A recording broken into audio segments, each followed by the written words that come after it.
YouTube के इस नए चैनल भारत टू इंडिया में करोड़ों गाँव वालों का स्वागत है, जो कुछ नई चीज़ें समझना चाहते हैं, कुछ करना चाहते हैं, कुछ ज़िंदगी में बनना चाहते हैं। आज की तारीख में भारत के गाँवों में करीबन 90 करोड़ लोग बसते हैं और शहरों में मात्र 52 करोड़ लोग बसते हैं। चाइना में इससे उल्टा है। चाइना में 90 करोड़ लोग गाँव में बसते हैं, शहरों में बसते हैं और 50-52 करोड़ लोग गाँव में बसते हैं। हमको भी ज़रूरत है कि जल्द से जल्द जो हैं गाँवों से शहरों में पहुँच जाएं। ये चैनल हमने इसलिए स्टार्ट किया है कि आजकल पता है हमको कि गाँव के अंदर भी जो है यूट्यूब चैनल का जो है काफ़ी पेनिट्रेशन हो गया है और गाँव वाले भी यूट्यूब देखते रहते हैं। तो आप ये एपिसोड हर हफ्ते एक एपिसोड आया करेगा, आप ज़रूर देखा कीजिए। इससे आपको प्रेरणा मिलेगी कि जल्द से जल्द आप गाँव से शहर में पहुँचें। गाँव में अक्सर क्या होता है, जैसे किसी का नाम मान लीजिए भगवान है, तो उस भगवान को पूरा गांव जानता है और बड़ा अच्छा लगता है भगवान को कि मुझे तो पूरा गांव जानता है। और अगर शहर में आएगा तो कोई नहीं जानेगा उसको। इसी तरह से वो शहर में आता ही नहीं है और ज़िंदगी निकाल देता है। आप जल्दी से जल्दी शहर में आइए, आपकी अच्छी ज़िंदगी आपकी वेट कर रही है। और अभी आपको जो हम एपिसोड दिखाने जा रहे हैं, जिन्होंने भी बनाया एक वीडियो दिखाने जा रहे हैं, जिन्होंने ये वीडियो बनाया वो खुद भी पजल्ड हैं। मतलब बातें तो कर रहे हैं कि शहर, फिर आखिर में घबरा जाते हैं कि नहीं आप गाँव में। ऐसा नहीं है। इंडिया शुरू से जो है बदल रहा है कि हम क्या करें। एक ही ज़रूरत है कि आप जल्द से जल्द गाँव छोड़ के शहर में जाइए। हाँ, आपकी सहूलत के हिसाब से, ये नहीं कि ज़बरदस्ती जाइए। देख लीजिए अपने क्या साधन है, कैसे वहाँ जाकर रहेंगे, लेकिन जाइए। चलिए देखते हैं इस वीडियो को।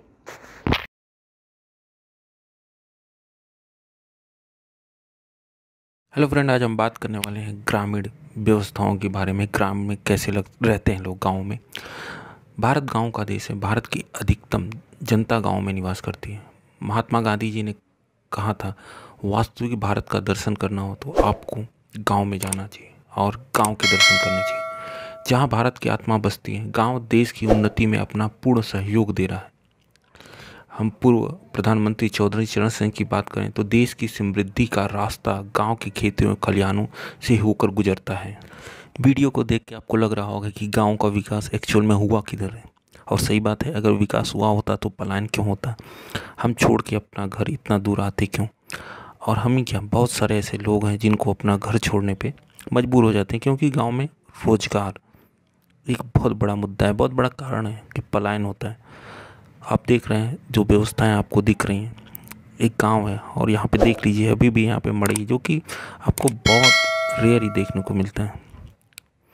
और ये रास्ते भी आप देख सकते हैं कैसे हैं। तो आदमी पलायन ना करे तो क्या करें। चलिए अभी आंकड़ों की हम बात करते हैं। भारत की पॉपुलेशन की 68% जो पॉपुलेशन है वो गांव में रहती है। ग्रामीण आबादी में युवाओं की जनसंख्या सबसे अधिक है। यह माना जाता है कि देश की 50% युवा गाँव में रहते हैं। अभी खेत बाड़ी कम होने की वजह से उनको शहरों में पलायन करना पड़ता है। कम स्किल्ड होने के कारण उनको अपने काम के हिसाब से नौकरी और पैसा नहीं मिलता। नौकरी मिलती भी है तो भी बहुत मुश्किल से मिलती है, क्योंकि पॉपुलेशन के हिसाब से रोज़गार बहुत कम है। और भी बहुत सारे प्रॉब्लम है जिसकी वजह से लोगों को गांव से पलायन करना पड़ता है। गांव से शहरों की तरफ पलायन करने का सिलसिला यह नया नहीं है। गांव में कृषि भूमि के लगातार कम होने, आबादी बढ़ने और प्रकृति आपदाओं के कारण रोजी रोटी का तलाश में ग्रामीण गांव से शहर की तरफ मुंह मोड़ कर जाते रहते हैं। गांव में बुनियादी सुविधाओं की कमी होने के कारण रोजगार, शिक्षा, स्वास्थ्य, बिजली, पानी, सड़क, आवास, संचार, स्वास्थ्य जैसे बुनियादी सुविधाएं शहरों की तुलना में बहुत कम रहती हैं। आपने देखा होगा, रोजी रोटी की तलाश में ग्रामीण को शहरों कस्बों की तरफ रुख करना ही पड़ता है। इस बुनियादी कमियों के साथ साथ गांव में भेदभाव, सामाजिक व्यवस्था के चलते शोषण और उत्पीड़न से तंग आकर भी बहुत सारे लोग गाँव से शहरों की तरफ बढ़ते हैं। आप देखे होंगे कि शहरों की कंपैरिजन में गाँव में जातिवाद बहुत प्रबल रहता है। गांधी जी ने आत्म सम्मान की रक्षा के लिए एक स्थान से दूसरे स्थान पर जाकर रहने की सलाह दी थी। मुंशी प्रेमचंद्र ने भी अपने उपन्यास गोदान में गांव छोड़कर शहर जाने की समस्या को उठाया था। लोग एक स्थान से दूसरे स्थान पर अपने मूलभूत आवश्यकताओं की पूर्ति के लिए जाते हैं। भारत में गाँव से शहरों के पलायन की प्रवृत्ति कुछ ज़्यादा ही है। पूर्व प्रधानमंत्री स्वर्गीय राजीव गांधी की बात करें तो उन्होंने कहा था कि हमारी योजनाओं का 15% धन ही आम आदमी तक पहुंच पाता है। दिल्ली से देश के किसी गांव में भेजा गया 1 रुपया वहां पहुंचते पहुंचते 15 पैसा हो जाता है और शेष 85 पैसे जो होते हैं भ्रष्टाचार रूपी मशीन द्वारा हजम कर लिए जाते हैं। तो आप समझ सकते हैं जो वीडियो में सब दिख रहा है उसका असली जिम्मेदार कौन है। असली जिम्मेदार हम खुद हैं, क्योंकि हम लोग ऐसे लोगों को वोट ही देते हैं और वो वोट लेने के बाद दिखते नहीं हैं। और आप देख सकते हैं क्या सिचुएशन, ये जो मड़ई दिख रही है यहाँ पे जानवरों को रहने के लिए है। आप बहुत कम ऐसे मड़ियाँ देखते होंगे। इसको बनाने में खरपतवार और एक तरह का घास आता है उसका यूज़ किया जाता है। इसमें बम्बू है, बांस की लकड़ी है और मिट्टी की दीवारें बनाई जाती हैं। इसमें जानवरों को रखा जाता है और बहुत जगह ऐसे जगहों पे खुद भी लोग रहते हैं। अगर हम इस समय की बात करें तो प्रधानमंत्री नरेंद्र मोदी ने आज भले ही सीधे ग्राम प्रधानों से संवाद करके 100% सरकारी धन का उपयोग जनता में पहुंचाने की बात करते हैं, लेकिन सरकारी धन का बट वैसे ही हो रहा है। आप देखेंगे ऐसा बहुत कुछ नहीं बदला। अगर बदला है तो सिर्फ एक चीज़, जागरूकता बदलने से और सोशल मीडिया होने की वजह से पहले से करप्शन थोड़ा कम हुआ है, बोल सकते हैं थोड़ा कम हुआ है। और हो सकता है आने वाले समय में ये सारी जो दुर्व्यवस्थाएं दिख रही हैं, जो रोड की हालत है, जो घर नहीं है, बहुत सारी समस्याएं हैं, उनका समाधान जल्द से जल्द हो जाए। हो सकता है उसके लिए 10 साल भी लगे, 20 साल भी लगे, लेकिन तब तक तो पलायन चलता ही रहेगा। और पलायन जब तक होता रहेगा तो जो गाँवों का हाल है वही शहरों का हाल हो जाएगा, क्योंकि पॉपुलेशन बढ़ेगी और वहाँ पे भी समस्याएं वैसे ही बढ़ेंगी।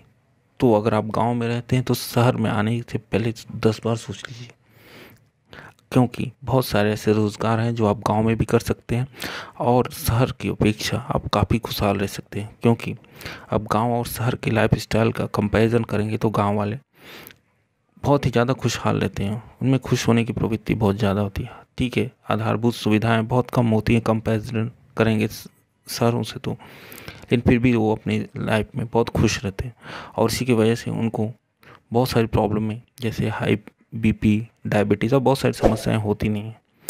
हम नेक्स्ट वीडियो में इसी को आगे बात करते हुए बात करेंगे कि कौन सा ऐसा रोज़गार है जो हम गाँव में कर सकते हैं। आई होप ये वीडियो आपको पसंद आएगा, और पसंद आया हो तो लाइक, सब्सक्राइब करें और कमेंट करना ना भूलें। चलिए मिलते हैं नेक्स्ट वीडियो में। जय हिंद। एनडीटीवी के एंकर रवीश कुमार का नाम पूरे इंडिया जानता है और आप भी परिचित होंगे। उन्होंने बीच में काफ़ी अच्छे अच्छे वीडियो बनाए थे। तो एक वीडियो जो बनाए थे उन्होंने, वो थे गाँव में जो जाति व्यवस्था है वो किस तरह से लोगों को तंग करती है, उसके ऊपर बनाए थे। वो आप देखिए, छोटा बनाया है ये उनका। इससे क्या होता है, कभी कभी जो है कुछ दबंग लोग भी होते हैं, अगर आपकी दुश्मनी गाँव में उनसे हो गई तो आपका जीना मुश्किल हो जाएगा। तो ऐसी कोई दुश्मनी हो उससे पहले ही गाँव छोड़ दीजिए। अगर आप में हिम्मत है और कुछ आपके साधन हैं, कोई संपर्क है शहरों में, पहुंच जाइए और अच्छी ज़िंदगी बसर कीजिए। चलिए देखते हैं इसको, वीडियो को। और मैं आपको याद दिला दूं कि आप फ़ौरन इस चैनल को सब्सक्राइब कर दीजिए और हर इसका जो एपिसोड है वो देखा कीजिए, अपने दोस्तों को फॉरवर्ड कीजिए, और पसंद आए तो लाइक भी कीजिए। चलिए मिलते हैं अगले एपिसोड।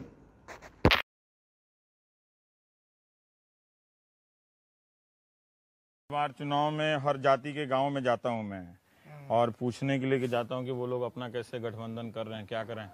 आइए काका, आइए, आ जाइए, धीरे धीरे ही आ जाइए।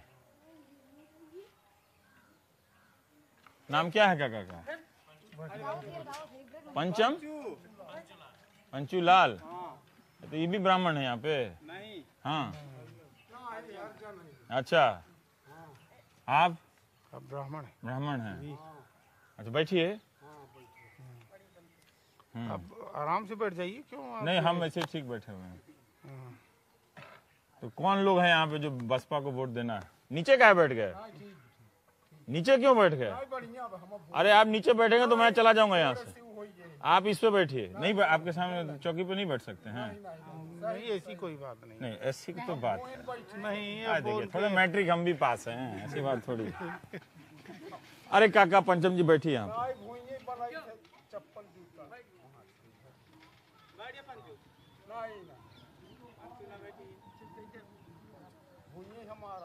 अब देखिए, टीवी पर लोग देखेगा तो क्या कहेगा। अब ये तो आपकी अपनी इज्जत का, बुला के बिठाइए उनको, आ नहीं रहे।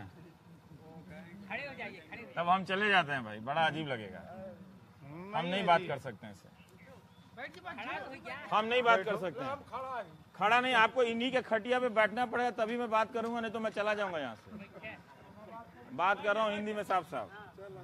बैठ, इसी वजह से ना नहीं बैठ रहे थे।